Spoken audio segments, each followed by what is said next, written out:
ఎందుకంటే నేను ఆ రోజు గొడవ జరిగినప్పుడు నా ముందర డిఆర్ఓ గారు ఉన్నారు, నా ముందర ఆర్డీఓ ఉన్నారు, నా ముందర నా ఎదురుగా కొంత ముందరగా జాయింట్ కలెక్టర్ గారు ఉన్నారు. సెల్లు కూడా లోపలికి తీసుకోపోకూడదని చెప్పి కూడా వాళ్ళు చెప్పడం వల్ల సెల్లు కూడా నా పిఎల్కి ఇవ్వడం జరిగింది.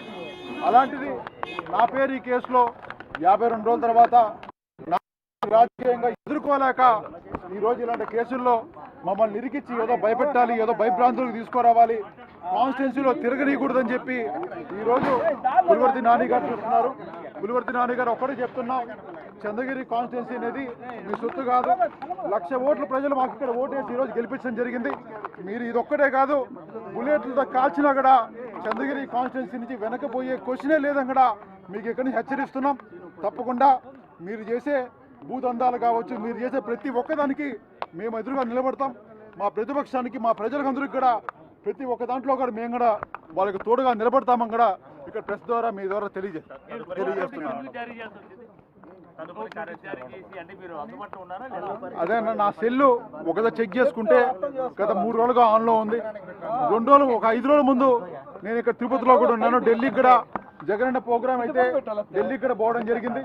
ఒక ఫోన్ చేసి ఇట్లా విచారణ ఉంది రమ్మంటే బ్రహ్మాండంగా వచ్చేవాడిని. ఏది లేకుండా రేపు తెల్లారి అంటే ఈరోజు 11 గంటలకి మా ఫ్రెండ్ మ్యారియట్లో దుబాయ్లో ఉంది. ఇదే ఈరోజు ఈవినింగ్ 11 గంటలకి నా ఫ్లైట్ చెన్నై బుకింగ్ టికెట్ కూడా మీ అందరికీ చూపిస్తాను. ఇదే రోజు 11 గంటలకి నా ఫ్లైట్ టికెట్ కూడా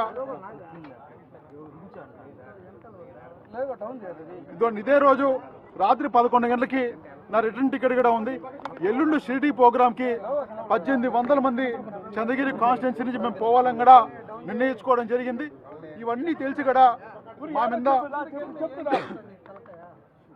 మా మీద ఈ విధంగా లుక్అవుట్ నోటీస్ ఇచ్చి ఏదో ఒక టెర్రరిస్ట్ లాగా, ఏదో ఒక హత్యలు చేసిన వాళ్ళలాగా ఆడ కూర్చోబెట్టి ఆడ నుంచి కర్ణాటక పోలీస్ స్టేషన్కి తీసుకొని పోయి ఆడ 2-3 గంటలు వాళ్ళు విచారణ చేసి అక్కడ రాత్రి 2 గంటలు 3 గంటలకి మా ఇక్కడ ఆంధ్ర పోలీసులు వచ్చి మమ్మల్ని తీసుకువచ్చి ఈరోజు 7 గంటలకు వచ్చి మీరు రావాలని చెప్పి ఇవాళ కామెడీ లాగా ఇది ఒకరిని ప్రజాప్రతినిధిగా ప్రజల కోసం ఇంతకాలం పనిచేసిన దానికి ఈ విధంగా వెండిటా పాలిటిక్స్ని వాళ్ళు తీసుకుందామని నిర్ణయించుకోవడం జరిగింది.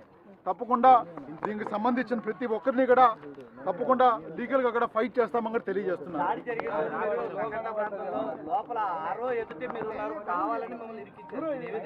నా ముందర ఇప్పుడు చెప్తున్నాను మీడియా సమక్షంలో, నా ముందర ఆర్డీఓ గారు ఉన్నారు, నా ముందర మనకి ఆర్డీఓ గారు ఉన్నారు, జాయింట్ కలెక్టర్ కొంత ముందర ఎదురుగా ఉన్నారు. సెల్లులు తీసుకోపోకూడదంటే ఆ దూరంగానే నా పిఏకి నా సెల్లు ఇచ్చాను. నా ముందర అందరూ ఉండగా అప్పుడు ఎవరో పిల్లోడు ఏడో దారి జరిగిందని ఒక బోర్డు నాకు చెప్పడం జరిగింది. అలాంటిది నా పేరు డైరెక్ట్గా ఈరోజు పెట్టారంటే వాళ్ళు ఇంతకన్నా హాస్యాస్పదం లేదు. ఈ విధంగా అయితే ఎవరిని ఏ కేసులో అయినా ఎప్పుడైనా ఎదిగించవచ్చు. ఈ విధంగా ప్రజాస్వామ్యంలో ఇంత ఘోరంగా చేస్తారని నేనైతే భావించలేదు. కానీ ఒక్కరు మాత్రం చెప్తున్నాను, నాన్నగారు పోరాటాలు చిన్నప్పటి చూసి పెరిగిన వాళ్ళం. తప్పకుండా నాన్నగారిని ఇన్స్పిరేషన్గా తీసుకుంటాం. ఇన్ని రోజులు అనుకున్నాము వాళ్ళకి అధికారం ఇప్పుడే వచ్చింది, మనం డిస్టర్బ్ చేయకూడదు, వాళ్ళు పరిపాలన కొన్ని రోజులు చేయాలి, వాళ్ళు చేసిన తర్వాత మనం తప్పకుండా దాంట్లో తప్పులు ఉంటే మనం సర్దిద్దేలాగా మనం ప్రయత్నం చేద్దాం అనుకున్నాం. కానీ ఈ విధంగా రోజు ఒక క్యాడర్ను కొట్టడము, రోజు ఇల్లు ధ్వంసం చేయడం. పాపం ఈరోజు చెప్తున్నా అత్యంత సన్నిహితుడు ప్రవీణ్ అన్న వాళ్ళ డాబా పూర్తిగా జేసీబీలు పెట్టి కూల్చేయడం జరిగింది, కపిల్ అని చెప్పి కొట్టడం జరిగింది. ప్రతి ఊర్లోనూ ఈరోజు దాడులు చేయడం జరుగుతూ ఉంది. మా తిరుపతి రూరల్లో నుంచి మొత్తం 6 మండలాల్లో 20 నుంచి ప్రతి మండలంలో కనీసం అంటే ఒక 5 నుంచి 10 మంది వరకు సుమారు 100 మందిని ఈరోజు దాడి చేసి పులివర్తి నాని గారు కూడా చెప్పడం జరిగింది, మేము రాజకీయ సమాధి చేస్తామని చెప్పి. మీరు నిజంగా సమాధి చేయాలంటే మమ్మల్ని సమాధి చేయాలి, కానీ రాజకీయంగా సమాధి చేయలేరు. మేము ఉన్నంతకాలం అయితే ప్రజల కోసం పోరాడతాం, ప్రజల పక్షాన పోరాడతాం. మీరు ఇందే కాదు, బుల్లెట్లతో కాల్చినా కూడా వెనక్కి తీరే క్వశ్చనే లేదు. ఎంత దూరమైనా దీనికోసం పోవడానికి సిద్ధంగా ఉన్నాం. ఇదొక్కటే కాదు, ఇంకొక 100 కేసులు పెట్టినా కూడా, ఇది మొదటి కేసు నాకు, దీని నుంచి ఇంకో 100 కేసులు పెట్టినా కూడా 5 ఏళ్ళు పోరాటానికి సిద్ధపడతాం. కానీ ఏ రోజు మీకు కాంప్రమైజ్ అయ్యేది లేకపోతే మీతో పోయేది నాకు మీలాంటి విధానాలు మా నాన్న నేర్పించలేదు. మా నాన్న నేర్పించింది అవసరమైతే పోరాటం చేయాలని చెప్పి అదే బాట నడుస్తామని కూడా మీ అందరికీ తెలియజేస్తున్నాను. 41C ఇచ్చి ఎప్పుడు పిలిస్తే అప్పుడు రావాలి అని చెప్పి ఇప్పుడు చెప్పడం జరిగింది. 41C ఇవ్వడానికి లుక్అవుట్ నోటీసులు ఒక టెర్రరిస్ట్కి ఇచ్చినట్టు ఇచ్చేదానికి ఇది ఎక్కడ న్యాయమా అని చెప్పి మీరు కూడా ఒకసారి పెద్దలందరూ ఆలోచించాలి. ఎందుకంటే ఒక 41C నిజంగా మీరు ఇవ్వాలంటే ఒక ఫోన్ చేసిన రమ్మంటే నేను బ్రహ్మాండంగా తీసుకునేవాడిని. అలాంటిది ఇన్ని రోజులు గత 2 నెలలుగా వదిలేసి ఊర్లో తిరుగుతూ వదిలేసి ఈ రోజు అడుగు పోతా అంటే టెర్రరిస్ట్ని కూర్చోబెట్టినాడు. అక్కడ 4-5 గంటలు కూర్చోబెట్టి రాత్రి పోలీస్ స్టేషన్కి తీసుకొని పోయి అక్కడ 4-5 గంటలు కూర్చోబెట్టి మళ్ళీ ఇక్కడికి నన్ను ట్రావెల్లో ఒక కార్లో పోలీస్ కార్లో తీసుకోవడం జరిగింది. తప్పకుండా ఇవన్నిటికి కూడా పోలీసులు అదేవిధంగా ప్రతిపక్షం ఒకరోజు సమాధానం చెప్పాలి. ఈరోజు మా మీద కేసులు పెడుతున్నారు. రేపు ఇదే కంటిన్యూ అయితే మేము ఫాలో అవ్వలేదు. ఇలాంటి పద్ధతి నేర్పించడంలో మీరే దీనికి మొట్టమొదటి అడుగుగడ వేస్తున్నాం మీ ద్వారా తెలియజేస్తున్నారు.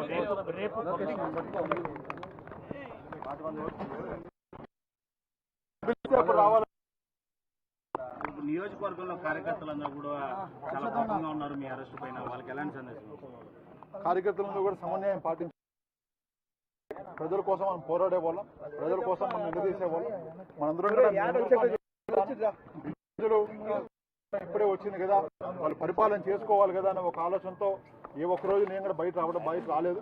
వాళ్ళు ఇంకా ఆల్ ది బెస్ట్ గా చెప్పడం జరిగింది. వాళ్ళు ఎలక్షన్ అయిన తర్వాత ఈరోజు డైరెక్ట్ గా కార్యకర్తలు అటాక్ చేస్తున్నారు, వాళ్ళు ధ్వంసం చేస్తున్నారు.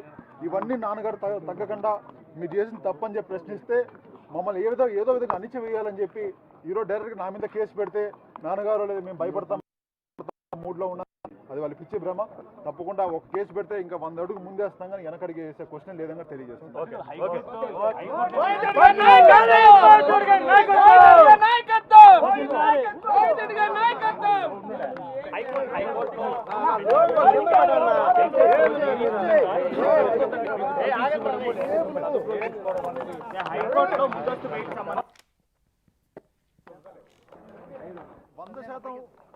ఈ కేసులో నాకు సంబంధం ఉందంటే వాళ్ళు ఏం శిక్ష చేసినా రెడీగా ఉన్నాను. పులివర్తి నాని గారు మామూలుగా చెప్తా ఉంటారు ఈ గుడికి పోదాం ఆవిడ గుడికి పోదామని చెప్పి. నేను చెప్తున్నా ఆ రోజు జరిగిన ఇన్సిడెంట్ పాప నేను కూడా కొట్లా అది అబద్ధం అని చెప్పి మీకు కూడా తెలుసు. మీకు స్విమ్స్ రిపోర్ట్లో స్విమ్స్ అనేది సాక్షాతం భగవంతుడు ఆధునంలో ఉండే ఒక సంస్థ. అలాంటి సంస్థలో మీకు ఒక చిన్న గాయం జరగలేదు, కార్ను మాత్రం కొట్టారని చెప్పి ఆ రోజు చెప్పడం జరిగింది. అలాంటిప్పుడు మీరు ఈరోజు ఈ విధంగా నన్ను ఏదో హత్యాయుతం చేసి ఇంకోటి చేశారని చెప్పి తప్పుడు కేసులు పెట్టి క్యాటన్ అంతా ఒక కేసు ద్వారా భయపెట్టాలనుకుంటున్నారు. తప్పకుండా కుదరదు. రెండోది, ఇలాంటి కేసుల్లో ఏ మాత్రం సంబంధం ఉన్నా ఏ గుడికైనా మామూలు గుడి చెప్తా ఉంటారు. నేను చెప్తున్నా కాణిపాకం ప్రతి గుడి మేము దేవుణ్ణి నమ్మే వాళ్ళం, మేము కూడా భక్తులం. తప్పకుండా ఏ గుడికైనా సరే ఈ గుడి కాదు ఆ గుడి కాదు ఏ గుడికైనా సరే నేను ప్రమాణం చేయడానికి సిద్ధంగా ఉన్నా. ఆ రోజు మీ కార్ని కొట్టిన దాంట్లో నాకు సంబంధం ఉందని మీరు ప్రూవ్ చేస్తే దేనికైనా సిద్ధం, ఏ గుడికైనా ప్రమాణం చేయడానికి సిద్ధంగా ఉన్నా. తప్పకుండా మీరు కూడా మీకు నిజంగా చిత్తశుద్ధి ఉండి మీరు చెప్పే ప్రశ్నలో మీరు మాట్లాడే నిజమైతే మీరు కూడా మీకు ధైర్యం దమ్ముంటే గుడికి రాండి, మేము కూడా ప్రమాణం చేస్తాం. ఆ రోజు మీకు తెలిసిపోతుంది, మాకు తెలుస్తుంది మేము తప్పు చేసామా లేదా అని.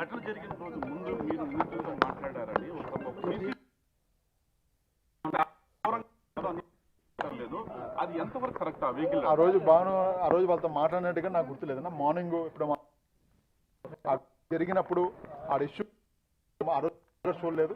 అయిపోయిన తర్వాత మళ్ళీ 50 రోజుల తర్వాత మళ్ళీ అరెస్ట్ అయ్యి ఒక 20 రోజులు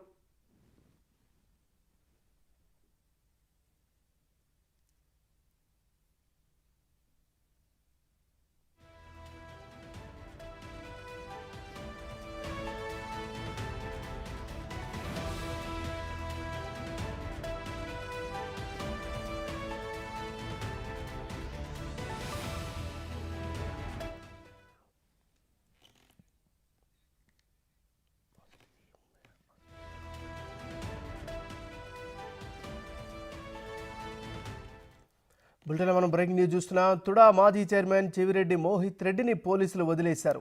41A నోటీసులు ఇచ్చి విడుదల చేశారు. నిన్న బెంగళూరులో ఆయన అదుపులోకి తీసుకున్న పోలీసులు తిరుపతి SVUPSకి తరలించారు. SVUPSలోనే మోహిత్ రెడ్డిని విచారించారు. తన కొడుకు అరెస్టును నిరసిస్తూ SVUPS ముందు చెవిరెడ్డి భాస్కర్ రెడ్డి బైఠాయించారు.